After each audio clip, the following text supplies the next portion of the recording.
លោកអ្នកគង់ទស្សនាកម្មវិធីអ្នកនឹងខ្លាយជាសេដ្ឋីជាមួយខ្ញុំបាទនិងបងប្រុសមេតានៅក្នុងការធ្វើដំណើរឆ្លងកាត់ដំណាក់កាលទី1បងបានជ្រើសរើសចម្លើយ D ជាចម្លើយចុងក្រោយចាកឆ្ងាយពីគ្រឿងស្រវឹង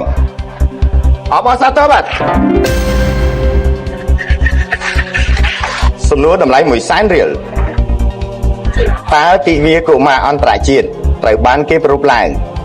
នៅរៀងរាល់ថ្ងៃណាខែណា A 1 ឧសភា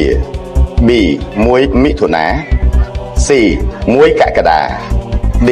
1 សីហា បាទបងគឺចម្លើយទី B បង1មិថុនា B ជាចម្លើយ ចម្លើយចុងក្រោយបង B ជាចម្លើយចុងក្រោយអបអរសាទរបាទ